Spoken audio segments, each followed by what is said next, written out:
saveur divine. Cette bonne nouvelle du royaume sera prêchée dans le monde entier pour servir de témoignage à toutes les nations. Alors viendra la fin. Ce pain céleste vous est présenté par Immaculée Niraneza. Shalom, shalom, mes bien-aimés de Dieu qui écoutent l'émission Saveur divine. Que la paix de notre Seigneur soit avec vous tous. Bénissons l'Éternel qui nous fait commencer un nouveau jour. J'espère que le début de votre semaine se déroule bien. Comme je vous l'ai annoncé hier, cette semaine a été consacrée à l'action du Saint-Esprit dans notre vie. En tant que chrétiens, nous avons besoin du Saint-Esprit. Chers amis, un chrétien qui n'a pas le Saint-Esprit en lui, c'est comme un appareil de GSM. Un GSM qui n'a pas de carte SIM à l'intérieur. On ne sait pas communiquer, tu ne pourras pas communiquer avec les autres si tu n'as pas ça. Donc, nous avons vraiment besoin du Saint-Esprit. Il y a beaucoup de choses qui nous aident à faire. Alors, cette semaine, c'est ça que nous allons continuer à voir. Le verset qui nous dirige se trouve dans l'Évangile selon Jean, chapitre 16, au verset 7, de 7 à 8. Je lis au nom de Jésus-Christ. Cependant, je vous dis la vérité, il vous est avantageux que je m'en aille, car si je ne m'en vais pas, le Consolateur ne viendra pas vers vous, mais si je m'en vais, je vous l'enverrai, et quand il sera venu, il convaincra le monde en ce qui concerne le péché, la justice et le jugement. Alléluia. Ce sont les paroles que Jésus-Christ adresse à ses disciples en les préparant à son retour, parce qu'il est resté quelques 3 années plus ou moins avec eux dans le ministère, et puis tout ce qui s'est passé, vous le savez, on a parlé beaucoup de sa mort dans la période de Pâques, puis il y a eu la résurrection, alléluia, parce que la mort ne l'a pas retenu, le tombeau de Jésus-Christ est vide, il est vivant et nous sommes heureux parce que nous savons que parce qu'il vit, nous vivrons également. Alors, après sa résurrection, Jésus-Christ a passé 40 jours avec ses disciples avant donc de retourner au ciel. Alors, bien entendu, le retour de Jésus-Christ, ce n'est pas quelque chose qui était facile à vivre pour les disciples. Ils étaient attachés à lui, ils ont travaillé pendant des années avec lui, ils ont assisté à ses miracles, ils ont vu comment ils avaient besoin de lui, ils avaient besoin qu'il reste à côté d'eux pour pouvoir fonctionner facilement. Cependant, Jésus-Christ, il leur dit, il vous est avantageux que je m'en aille. Autrement dit, il est en train de consoler ses amis en les préparant à sa séparation. Alors, il leur dit que lorsqu'il sera parti, il va envoyer le Saint-Esprit. Alors, il explique tout ce que le Saint-Esprit va faire. Même dans la suite, nous voyons encore les actions du Saint-Esprit.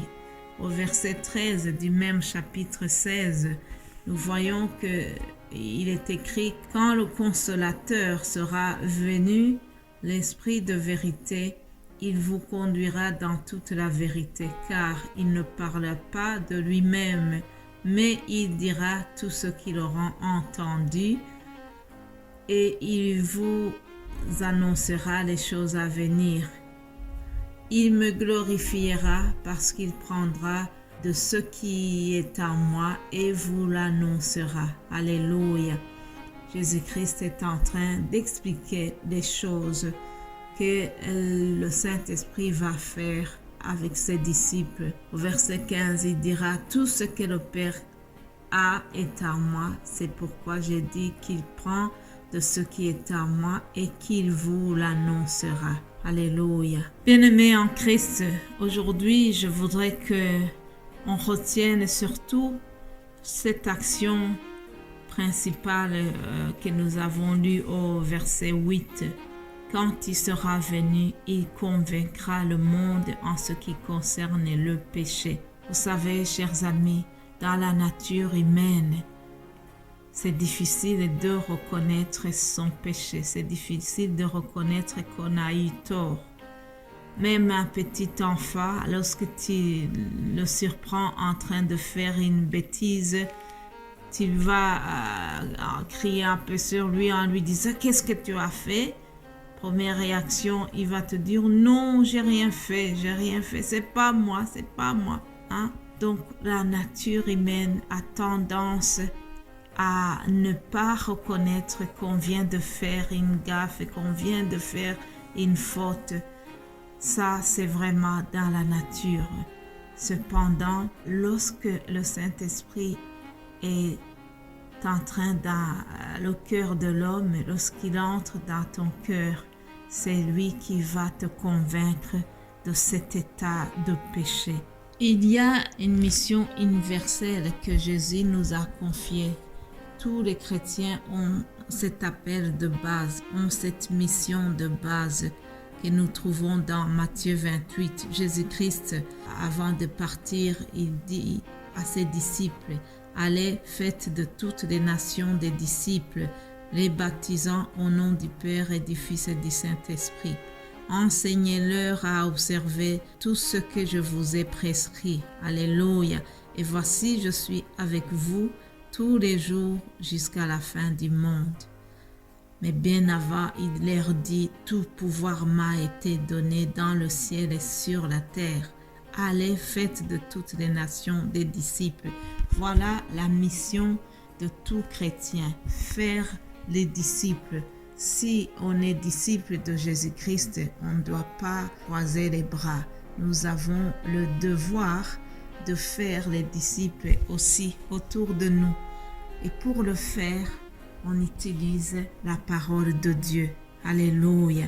La parole de Dieu, quand elle est annoncée dans la puissance et de l'onction, elle produit un effet dans le cœur et elle vient transformer, elle vient toucher le cœur et avec l'aide du Saint-Esprit, les personnes prennent la décision de suivre Jésus, prennent la décision de se repentir. Mais ça, c'est vraiment l'action du Saint-Esprit. Et tout cela se fait au travers la parole de Dieu. Il faut d'abord prêcher la parole. Une fois que la parole est prêchée, et le Saint-Esprit va accompagner cette parole par la puissance. Et c'est lui qui vient convaincre les personnes du péché. Dans la Bible, l'évangile de Luc, nous voyons une histoire de deux personnages, un publicain et un pharisien. Deux personnes, deux hommes qui avaient une attitude vraiment différente. Nous trouvons ça dans Luc 18, 9 à 13. Il y a donc deux attitudes différentes.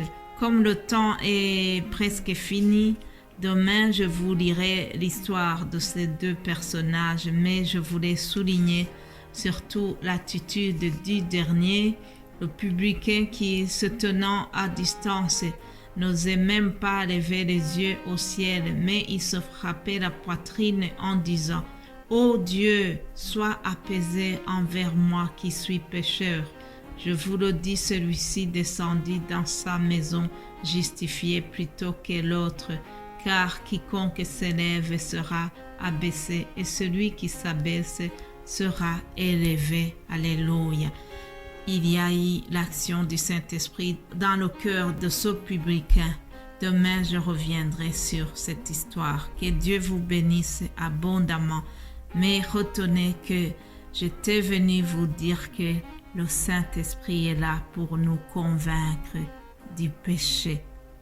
Que Dieu nous aide, que le Saint-Esprit vienne nous parler et nous convaincre de ce qui ne va pas dans notre vie. Soyez bénis au nom de Jésus-Christ. Amen.